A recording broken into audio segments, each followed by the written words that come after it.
Hey, one more thing before you go.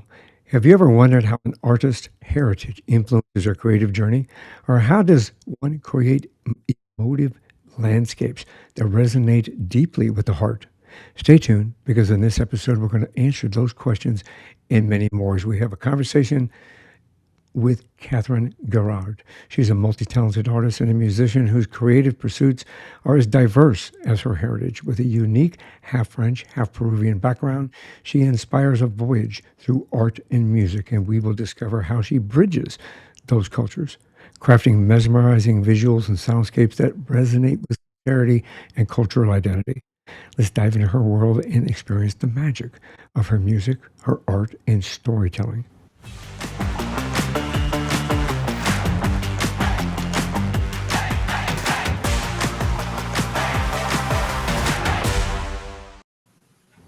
Hi, Catherine. Hi, Michael. How are you doing? I'm doing outstanding. How about yourself? I'm doing excellent. Thank you. We've tried it a few times. We had some glitches in trying to connect and have this unique conversation about life. But I'm so happy that we finally did. Yes, I think it's important to keep persisting. um, Yes. so I'm glad to be here as well. Well, I know that you have got it's an amazing journey, which we're going to talk about, obviously. But on one more thing before you go, we kind of start a little bit at the beginning. We kind of get to know you a little bit more. May I ask, because you have such a diverse background, and you have Peruvian, you've got French, and what an interesting combination. Can I ask where'd you grow up? Yeah, I grew up in Peru. So my mom was Peruvian and my dad he's French. They met in Argentina, which is fun. So I grew in Peru until I was basically how I say not underage, the opposite. I forgot the name in English. Like you are old enough to live on your own. And I just moved to study theater first in France, and then I didn't really adapt to the French culture. Um, and I got tired of the how the like in my experience the university was not the career was not really compelling or good or anything. So I decided to change and I did an Erasmus exchange program. That's something that you have in European countries and non European as well, but it started being an European thing. And I went to Netherlands, and that's when I decided I wanted to go for the music. And that's the reason why I chose Netherlands, because what's special about this country is that they don't see music as a hobby or something that you do just because. They really take it as a profession and they take it more seriously. And it's like when you say if they ask you what you do for a living and you say I am a musician, they won't say like no, no, but what's your job? Like what you do is they take it more seriously, and so that's the reason why. But after a while there, I got tired of the cold. It's a very cold country, and decided to move to Spain. And then I started traveling more often everywhere to get inspiration. Very unique background, especially with and you would think France would have a very in-depth cultural experience with the arts, all form of arts, whether it be creative arts or dance or music or actual art, paintings and sketches on the wall, knowing that their history. So that's kind of unfortunate in that regard. But I'm happy Mm. that you were able to make it to a spot where you brought your talents to the forefront, which is like amazing. What were your parents like? Were they encouraging with creative arts? Were they encouraging with music or art or dance or drama?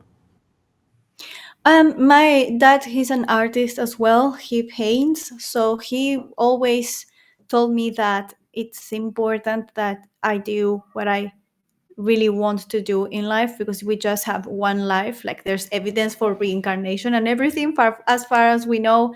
There's just one this shot, and I believe that even if there is reincarnation, which I believe in, this life will be unique. Like it's not going to repeat, it's going to be totally different. So we have to treat it this way. And so it's not worth it wasting a life in doing something just because society tells you to do it or because your family wants you to do it. Like, you should do what you really want. um, and so my dad always encouraged that for me. And my mom, it's not that she didn't support me, she did a lot, but she was a more of a traditional thinker, more about like do university, to have a job. But um, even though if it was in a different way, I always had her support for things. And but she would encourage more like the academic side, be good at languages and reading a lot and these type of things. But in the end, is I never had for any of both of my parents this no, you shouldn't do this because that doesn't give you any money or whatever. And I've always been very supported in that sense. And that's a great thing. I think we as parents need to do that for our children, all the way around. We did that with our girls as well. They got into dance and theater, and they got into music, and we let them explore it enough to understand what they were drawn to. Whether it be Yeah. the dance or music or drama, or one went into acting, one ended up in graphic design and doing artwork, physical, like drawings and things like that. What drew you in specific of this diverse background? What drew you specifically to music? I always been drawn by art in general. In Peru, we tend to celebrate everything like Father's Day, Mother's Day, Children's Day, and it's more or less the same in all of South America in general. We love to do party for everything. And so in the school, there every time there will be a special day, you would prepare like a traditional dance or poem reciting or singing or theater or something. And so I was always on a stage in that sense. But we didn't have much money for like having for me to have like a regular education on music or on anything outside the school most of the time. So later on, I at some point I decided to take that on my hands because people would tell me, "No, you don't have the talent, or you should have started when you were super young," and things like that. That is all obviously a myth, especially for music. Like, if I understand if you want to be like a professional football player or gymnast or something like that, then yes, that's gonna be true. But for music, it's very forgiving, and you can really start whenever. Like, there's stories of people starting at 60 years old, and then at 90, that's 30 years. And so if that person is stick to their practice, that's 30 years of practice. That's three times more than any young professional musician that in their 20s. So yes, you can get to start at 60 and at 90 play like a professional. Absolutely. I agree with So that. Yeah, I've had the pleasure of interviewing several people that actually were in there anywhere from 60 to, and actually a couple of 90-year-olds that got into it very late in life because they were working, again, like I said, about an 8 to 5 job to kind of pay the bills, and never had the opportunity to. And the first time they got the opportunity to, they took the chance, and they're mhm, brilliant. it's never too late. Never too late. And I think, especially with music, and this is the way I feel about it. And when I went to university, I studied performance and art and creative arts, and the use of creative arts in healing, actually. And music was a primary aspect of that education for me. And I Mhm. I went back to university at a late age as well because I got injured, and there were so many other things that took place into it. So actually, when I graduated my college, I was in my 50s, and I was the oldest one in class, kind of thing. Which, is what you just said. You're never too young or never too old to start. Um, Mhm. what I found about music, and I don't know if you agree with this or not, but music is kind of a universal language. I Mhm. think we all understand music. We all know the first song, when we first fell in love, the first song when we first got our heart broken. We know, our first the music that we playing when our kids were born, or something significant in our life. How do you feel about the concept of music being a language? Okay, I totally agree with that statement. Like, I totally think that it is a language. Um, in the sense that, okay, you can have your lyrics, but what if the person that's listening to you doesn't understand the language of your lyrics? Or what about instrumental music? Like, um, there is it's purely emotional, and it's very uh, interesting for me because it's it speaks directly to the emotions, but there is a big amount of brain when you are creating the music. Like, it's this balance, strange balance between being in a sort of a trance when you are creating, but at the same time being so awake and so aware. That is the process of building a song. It's like a puzzle, and you use both logic and intuition to complete that puzzle. And it truly feels, at least for me, that I'm channeling something. It's not like it's mine. It's something that came from the universe, and I'm just channeling that and making it real in the physical world. So it truly feels like it's coming through me in some way.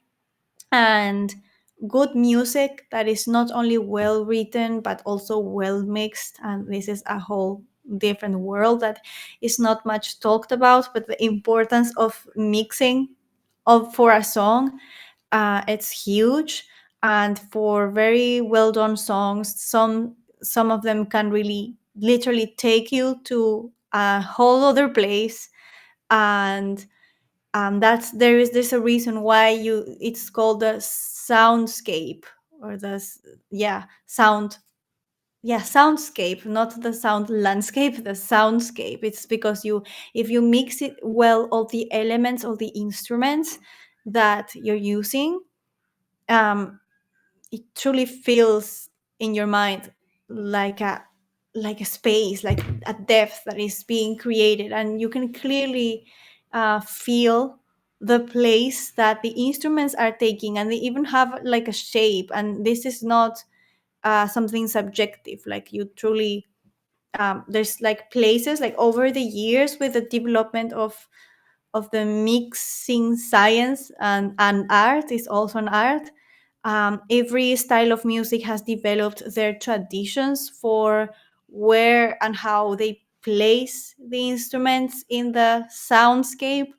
um, and yeah, I could go for hours explaining this idea of the soundscape and the dynamic range and the panning. And there's, if you want examples of this done right, I would say Pink Floyd, Shine On You Crazy Diamond was amazing to listen with some open headphones, and you just close your eyes and you just have the music as the only stimulation. And it is like a meditation. Like, I have an app Yeah. with a ring that measures like my stress levels.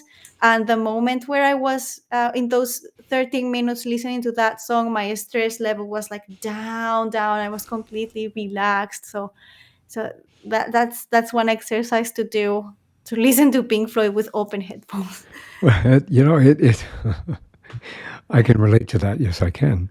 I think that music touches our soul. And I think that when it touches our soul, it connects it with the universe. And the universe, we all are connected. I think, Mhm. from my opinion, I think that it allows us to be connected to other individuals because I think we all feel the same thing when we hear something like that, or a soundscape, or Pink Floyd. We all hear the same music, we hear the same notes, but we don't always hear it the same way. I think each of us individually can interpret it and understand it. And even if you listen to it today and you listen to it next week, you may hear something a little bit different because it touched you in a different way, which I think is brilliant. I guess, Brian. You, Yes. men- you mentioned something earlier about instruments and so forth. I know that you play a harp. What do you play any other instruments, or why did you choose harp? May I ask? Yeah, so the very first instrument I started learning music with was the guitar. That was a gift that I got from my mom when I got, like, I don't know how you say it, when I had 15 years old, like for my birthday, 15 years old birthday, I got the guitar, because 15 years old is like the sweet 16 for the US, but for us is the 15 years old. And so I started with that, then I started singing, and then really the reason why I chose to try on the harp was because I used to have a friend long time ago, and she one day would go like, "Oh, the harp is so difficult to play, it's so complicated, so many strings, blah blah blah." And I remember I thought, I don't know if it's really that hard. Like one day I have to try that out, because I don't like. She didn't even play the harp herself, so I don't like the absolutes, and I don't like I think we should never allow absolute thinking either from other people, but especially not from yourself, because it tend to be not true. Like if you say, "Oh, I am so silly," for example, or "I am lazy and I never gonna be able to do anything in life," it's like so absolute. It's not rational. So you shouldn't listen to those thoughts. You should change them for rational thinking, like, "Oh yeah, I might have been slagging a little bit, but that might be because I don't know how to organize myself, so I am going to learn how to be more productive and to put in some discipline, etc." So anyway, that's another topic. The thing is that years later, at some point I felt like, okay, that's now is the time to try that if it's really difficult. And I remember I bought a really crappy harp from Amazon, that lasted so little, like a couple months or something. And I started first on my own with some online courses that I found, and I loved it. So when my first harp broke because it was so low quality, I searched for this time for a teacher and do things properly, and I found one, and then they she guided me on the right harp to buy, etc. And so I went for that instrument as the main instrument. Then the singing, as I said. Then I tried the violin a little bit as well. I love it, but I can't learn everything at the same time. So and also I need the piano, because as a composer you need to have some basics of piano. It gives you a lot of freedom. So I cannot do everything at the same time. And so maybe later in time, when I get to a level that I like in harp, I might try the violin as well. Well, it's a very interesting choice. I think the harp's beautiful when it's played correctly, and I agree with you in regard to that. But do you think that understanding how to play something like the harp allows you the opportunity to delve off into these other instruments, like the piano or the violin, or obviously the guitar? When you started with the guitar, was it difficult to transition? Um, both I mean, they are different. There is something that actually, obviously, the way you play it, the posture you have, etc., is very different from the guitar, from the piano, the harp, very different positions, but they all have two things in common. And one is that they still force you to divide your brain and your attention and coordination, because hands are always doing different things. That's one. And the second thing they have in common is that um, they all need music theory. So maybe the learning curve with the first instrument is longer because you are learning theory at the same time. Let's say, for example, chord progressions and chord inversions. But once you have that theory, the theory is like grammar. It's going to be the same for all the instruments. Everything. It's just the execution that will change. So if you know chord inversions on the guitar, the theory, sorry, you can learn them how to do them on the guitar, and then how to do them on the harp. It's just searching for the right notes. How does your heritage influence your journey, and especially creating music? It's interesting because at first I only had what was on the radio, which is not always the best influence that you can have. Many of the cool things I discovered later after I moved out from my parents' house. But um, there is lots of traditional music that is beautiful in Peru, um, especially with the mix between native music, let's say, and the Spanish heritage that came with the whole colonization of the country, etc. Um, so I grew up with this. It's essentially South Americans or Peruvians folk music. And then when I went to Europe, I discovered what's called the chanson française, the French song, um, with their own traditions, their own things. I went deeper on the classical music. Then I had friends that discovered rock and heavy metal for me. So that was another discovery, great discovery. Then I found like the folk music from Europe, that it's different, but it kind of similar, Celtic music, etc.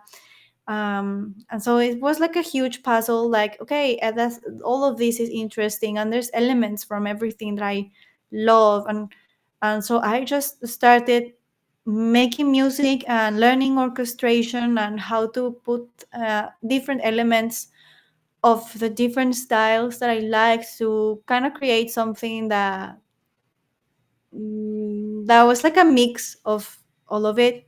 Um, Trying not to think too much. Just I would say that the main element for me is the orchestral, almost cinematic element, and then there's elements of heavy metal, electric guitars, like huge drums, etc. I love the passion that heavy metal and rock has. So I needed to have that, which is kind of ironic, big, taking into account that the harp normally is so soft and and delicate. Apparently, like the music is delicate. So it's like a It's yin and yang. yes, yes, It's like exactly. almost like the light and the dark. Yes, yes. Yeah. When you create music, um, let's talk a bit more about Soundscape, if you don't mind. I know you said that we can expand on it a little bit, or we won't have to talk for like an hour. I probably could talk about an hour, but help us understand what a soundscape is and the purpose of a soundscape, please, because I think it would help our viewers and our listeners understand that there are benefits to soundscapes for you. Hmm. So what is soundscape? It's the image that you can feel in your head when all the elements of a song are put in a certain order, let's say. So normally when you listen to music that is live, your ear and your brain do this interpretation for you, and so the sound that comes to you is quote unquote mixed already. It's like your brain does this job. um, but when it's a recording, it's just flat and the brain cannot do that interpretation, so you need to do it manually, let's say, and that's what we call mixing. And so to create a soundscape, you need a space, and the space is basically, the technical name will be the dynamic range. The dynamic range is just the this this difference between the highest volume that you have in your song and the lowest. So all of this is your space, your dynamic range. And so this is all it's called headroom, all this space you have to create dynamics. And which is what is dynamic is if you have a very low sound and then it increases volume and then it goes even louder and then it goes low again, etc. And so you have um, nuances that are created, and you can give a place for every element and every detail, and take the listener into a journey where certain things that you want them to listen to and to pay more attention to, they will pay more attention at that moment that you want. So it's like it's a trip. It truly is a journey, a sound journey. And so the more volume you have for your song, the less dynamic range, so the less space to create those nuances. And the less volume, the more space you have. So basically, you want not too much volume for you to have all these depth and nuances and details. Um, yeah, and so that's the thing. And for many different, like in the evolution of recording, and also the platform that the music would be distributed in, had their own technological limitations. And so when there were vinyls, that you have, I hope I pronounced that correctly, but you have a certain limit of how loud you can make a sound. and and with the CD and the internet, etc., is the same. For example, for a CD, you want to be like a -9, which is very loud. And the reason being is because most of the time people will be playing their CDs in the car. That is a very noisy place, and the speakers of a car are not the best ones. So they needed to be louder so the music could be heard. So there's also that. But uh, that's why bands like Pink Floyd, etc., they, if you analyze, they will always have a lot of dynamic range. And those who like Pink Floyd know that they always start with a huge intro, and the beginning is always low. And that's also like a psychological trick, sorry, for the listener. Because if you are listening to something and it's very very low, that makes you turn your volume up.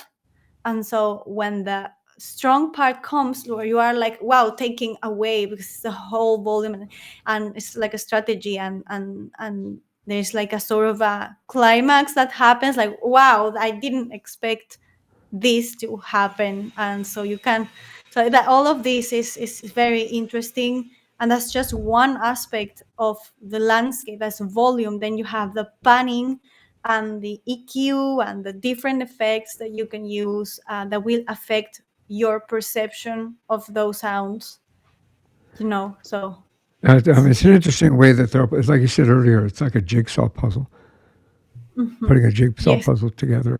You got each piece that Yes. fit kind of perfectly in order to make the whole thing a picture, Mhm. and theoretically. And that if you're missing one piece or if something doesn't fit, trying to cram a piece in, bam, bam, bam, trying to slam it into something that doesn't belong, then it kind of throws everything off. How do Yeah. you go about when your inspiration for creating? I think I mentioned it earlier. Emotive soundscapes that resonate deeply with the heart. Does it come from personal? Look at Taylor Swift. She made like $1 billion writing about broken hearts and broken love and things like that. What's your what is your muse? What do you draw upon?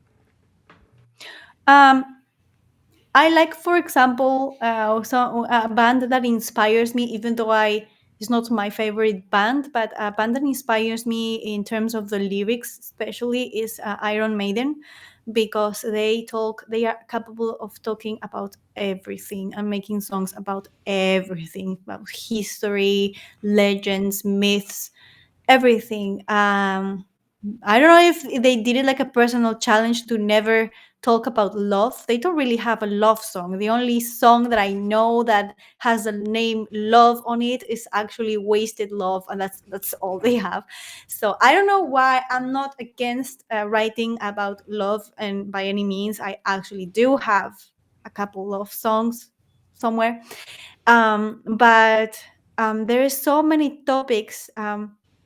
To me, the entire world is an inspiration, like it's a vision of what I'm feeling right now towards certain things. And especially what was going on in the last years, and everything that that happened, and many people are spiritually awakening, I feel, and many Yeah. things that were like imposed, like what we were talking earlier, like you need to have a job and fit the system. It's like many people are breaking with all of this, and they don't believe in that system anymore, and it's a system that is broken, is rotten, etc. So why I personally feel the need more to talk about that, to criticize that, Yeah.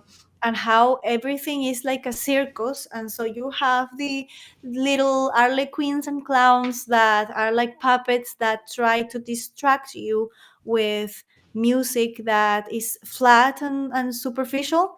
And then there's the demons, the manipulators doing things behind. And so, but it's not only with the music, it's with everything, Mhm. celebrities, sports even. And it's not like everyone is consciously being part of that. Many of them are just being used, which is different. And so you can see it, like for example, for pop music, I am very surprised about Katy Perry, for example. She's very pop and colorful, and but then she has certain lyrics that if you pay attention, it's like, wow, she's trying to say something. And Yep.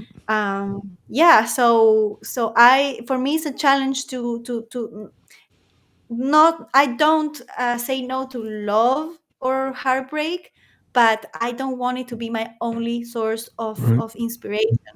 And like political, not even political, but like spiritual topic, for example, shouldn't also be the only one, because you get comfortable on a topic, and then you only talk about that. Like you should challenge yourself to talk about different things. That's my view on Well, I that. agree with you 100%. That's the reason. One thing before you go is everything from pop culture to metaphysical and everything in between, because I feel that it is my tagline, it's a unique conversation about life. So, because we talk about so many things about life, and people say, why are you doing all these different things? I said, because life is full of different experiences and life is Hmm. full of opportunities and so forth. I Hmm. think we all need to grasp those opportunities and the differences that there are, because some of those Hmm. differences and those unique approaches to things, open a door to our awareness of what actually exists out there instead of Hmm. putting blinders on. And I can't Hmm. because of my hands, but instead of putting blinders on and not looking around and understanding, I think it also gives us a better, even what you just said, it gives us a better approach to life in general because we don't look at life in just one aspect or one glass. I mean, even watching TV, you watch 100 different channels. There's probably a couple thousand, really, when you think about it. You don't just watch ABC. You don't just watch NBC. You don't just watch CBS. You don't just watch Netflix. You Hmm. watch a diverse amount of that throughout the day, throughout the week, throughout the month, throughout the year. That's why we've got, stop and think about it. We have a subscription to Netflix and a subscription to Hulu and a subscription to Disney, a subscription to Paramount, to Discovery, to AMC. And we cut the cord to get away from cable, so we didn't have to do all that. And but this gives us the opportunity to kind of explore life Hmm. in the different aspects of each one of those channels. And I'm glad that you approach it that way because I think music should be done that way as well. We don't have to just listen to rock. We don't have to just listen to country, just listen to hip hop because they all have a message. Hmm. They all have a Yeah, and message. for two musicians, um, there's only two types of music. I don't remember who said that before, but there was one musician who said there's only two types of music: good one and bad one. That's it. Yeah, And I love that music has lots of like objective criteria for stating, okay, this is good, whether yeah, you like it or not. Like there is good music that you don't like, that you may not like, but that doesn't make it that is bad. It's like, is it on tune, is it well recorded, is it well mixed, is it in the rhythm, the sing is the musicians are good, the lyrics are good. There's Yeah, this objective, very very objective criteria for that, and you just know it.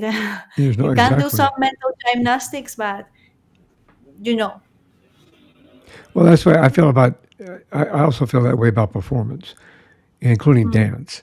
You know, our kids grew up in dance, and they've started at like three, 3 and 5. Yeah, somewhere thereabouts, and they evolved into dance competitions and things like that. And you know, when they and age and so forth, and looking and watching them through that journey from that 3, 5 years old up to when they're 18, 19.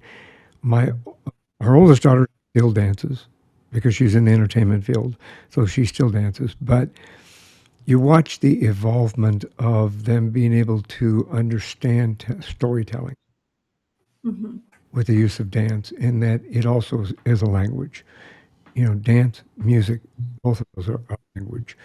And without experiencing those and looking at those and listening to that and watching when somebody dances, don't just go, wow, they're really, freaking out with those moves. Not really watch the moves and see what they're telling you. Listen to a mhm, song, see what the song's telling you, because the songs will have a the music will have a message, the performance will have a message, the dance will have a message. I I love the creative arts all the way around, so I had to throw that in there. It's one of my it's passion. I When I learned the use of creative arts to help heal, it gave me um, a unique approach to understanding how we as individuals and as society can connect with all aspects of creative arts, music and dance, and drama and art, physical art, which we're going to talk about here in a minute because you have delved off into a little bit of that. It gives us a reflection upon we as a human being, we as a soul, we as a person, and we as part of this universe to deliver a message, to understand a message that somebody else is trying to say. So I know that you are working, you do a bit of art, don't you? sorry, I do a bit of, Art, I mean, like visual, like like visual painting or art, drawing. visual. Yeah, my dad taught me the first foundations, and then I am not like the best one, because you can't do everything at the same time, but I do like drawing from time to time, is for sure. What's And your I did some. opinion? I'm sorry. Yes. No, it's fine. You. What's your opinion with how AI has been implemented into like art form? Okay, so that's a very interesting topic. Everyone is crazy about AI. I think it's a very beneficial tool that can help you in so many ways, and it will it would help people to be able to manifest their goals, dreams quicker. I believe in the sense that, for example, if you provide a service, let's say, and you need some graphics and it's very expensive and you can't afford it in the stage that you are in right now, you can use AI to generate something that can get you on the go fast and cheap. If you are a content creator, video creator, and you're just starting out, there is AI that can generate music for you instead of hiring someone that is going to be expensive, or um, I don't know, try having to learn that yourself. You can't learn absolutely everything. You need to focus on your craft, and so that's the way I see it working. Like for helping you fill in the gaps where you are not, where you don't have the skill but you need it, um, and also for improving your own craft in the sense that, for example, if I needed to do, I wanted to do a how you say, a background music for a video of mine, and I wanted to do to have some particular characteristics. So I took ChatGPT and I asked it, I would like to create this. I wanted to have this vibe. What instruments, what keys do you suggest? What chord progressions? What music theory thing should I review to be able to do that? Give me references. And so ChatGPT just went on like, oh, you can use G major and these chords and these instruments and this blah blah blah blah. And so for a quick project like that, it just saved me time in figuring out like I am still writing the song, but or the melody or the background music or whatever.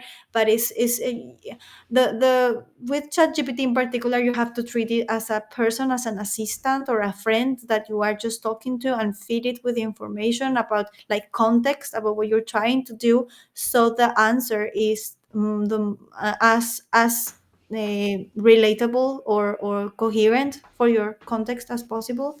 And for image generation is the same, and then you have video generation, and it's the same if you need to do a video clip. Video clips are really expensive, even animated ones. Like I remember my first animated video clip that I hired someone to do was very expensive, and then I didn't have money for the other three, and that's how I ended up learning 2D animation, like on the go, like truly the basics. And I don't know how, but I came up with three more video clips for my song, so they will all have like their animation. But if you don't have that, AI is amazing because you can create a video clip for your song. And if you are, again, if you do videos and you need the music, you can use AI to have the music. So I think it's very useful in that sense, and that you shouldn't be afraid of, oh, it's gonna take artists away, or Mm. artists are not gonna be needed anymore. It's like on the contrary. If you have something really unique and personal, people will value it more, because Yeah. most of the pop music nowadays is like products that they make, and it's industrial, and it just goes and comes, and it doesn't matter. Like it's much of the music that is like true too mainstream. It really is no difference between an AI doing it or a person. It's Yeah. nothing unique on it. So why I agree with worrying? that. I agree with that. I think that, AI has its place in this world, including even in podcasting. AI helps with podcasting, and it has taken a load off of, I do a lot of research, and it helps me do research. It helps me to formulate things, even for this podcast, and allow me the opportunity to make it better. I don't, or writing, I've used it to help with me with my writing, and I've used it as a foundation. And then I'll take that foundation and I'll work it into something from my voice and from what I see. But it gave me the foundation, like you just said. I think that's, I think it's a wonderful opportunity. I know that you released a debut album in 2020. Yeah, that was my first thing that I published. It's four songs in Spanish that I wrote, my first four songs. And but after that I changed my approach. Like I am more inclined to, like I'm studying right now for eventually becoming a cinema composer, Mm. composer for cinematic music. Um, so that's why I focused more on learning more and not so much on publishing. So yeah, but I do have that EP. Film is my second love, so kudos for doing a great job. Thank you. You can make a wonderful composer for that. Um, be able to bring what your inner soul to each one of those things that come out. Um, if anybody was trying to, well, what if anybody wanted to kind of get involved in songwriting or music like you have done, do you have like maybe some tips that might help? Where should they start? Should it be traditional school, or should they? I mean, you self-taught yourself first, which I think is a nice way to go as well. What would you recommend? So it depends on your goal. Like if you want to learn an instrument like super well and be in an orchestra, then conservatory will be good for you. even though I find them, in my experience, like obsolete in some way, and that you have to know that you will be a great executor for your instrument coming out from there, but they won't encourage your creativity. If you want to create music, then I personally would suggest to go online. There is lots of people doing great courses teaching you everything music theory. You have to learn music theory as much as you can, and there's songwriting courses. In particular, I know the very first one that I did is on a platform called coursera.org, and it's literally songwriting course, 4 weeks, and that was made by the Berkeley School of Music. So and this course is really really good one. And then there's also holistic writing on YouTube, and he focuses a lot on writing songs, like with lyrics and everything. um, then I will suggest, yeah, start with the writing. Have an instrument, like choose an instrument. Better if it allows you to sing at the same time. Like you can compose on any instrument, but the ones that allow you to sing at the same time are better for songwriters. Even if you don't sing, it's just for you to see how the structure of the song goes. So either guitar, piano, harp, those three you can sing on them. Ukulele you can sing on it. um, yeah, so having an accompaniment piano, sorry, instrument, that will be key. As much how I say, music theory, and then there is orchestration that doesn't need to be like classical orchestration, knowing like the use of violins, basses, whatever, but like a sense of how the instruments go together, like bass, guitar. That depends also on the type of songs you want to create, because if you just want to be acoustic, then maybe knowing just a guitar and that's all you want to do, that's fine as well. Then after that, I would get a skill on production. You don't need to do everything on your own, but at least the ability to create decent demos that you can show, that is already showable or publishable, should be there. And also the biggest tip that I could give is that you learn about business. That's so important, like how to promote yourself, how to put yourself out there, networking, talking with people, mindset, lots of mindset, because I think that for us artists, the imposter syndrome, fear of failure, whatever, is even stronger, because Mhm. we are already very creative and very emotional. And so all this trap of the all absolute thoughts and limiting beliefs, I feel that we are even more vulnerable than very rational people to that kind of thoughts. So a lot of mindset, personal development, and business marketing, that also is like you should be learning about those two in parallel, like both the Mhm. craft and the business side of things, if you really want to go professional on this. Those are some great tips. I think that the first step is to you have the passion for it, you have the desire for it, and take that step, move forward, take a Yes. minute to learn, just reach out and search, kind of move forward with it. So thank you very much for that.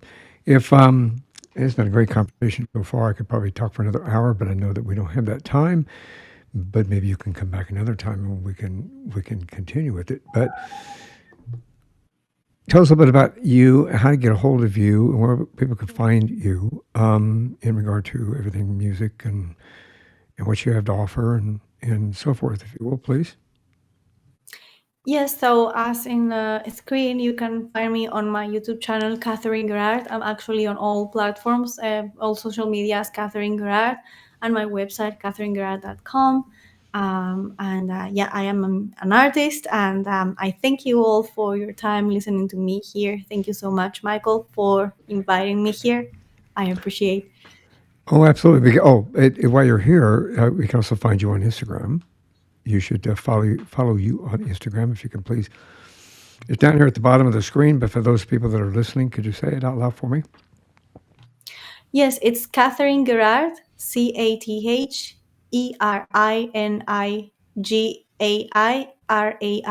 That's the name and the last name.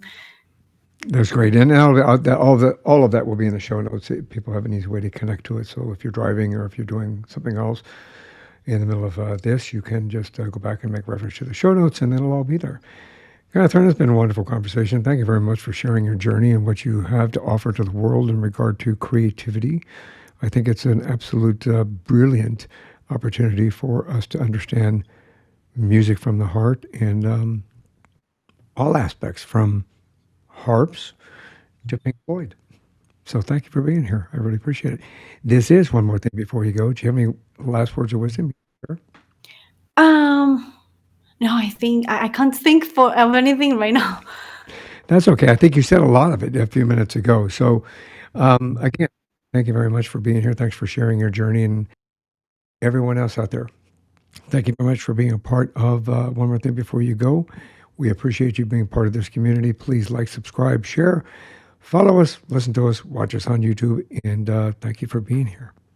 Thanks for listening to this episode of One More Thing Before You Go. Check out our website at beforeyougopodcast.com. You can find us as well as subscribe to the program and rate us on your favorite podcast listening platform.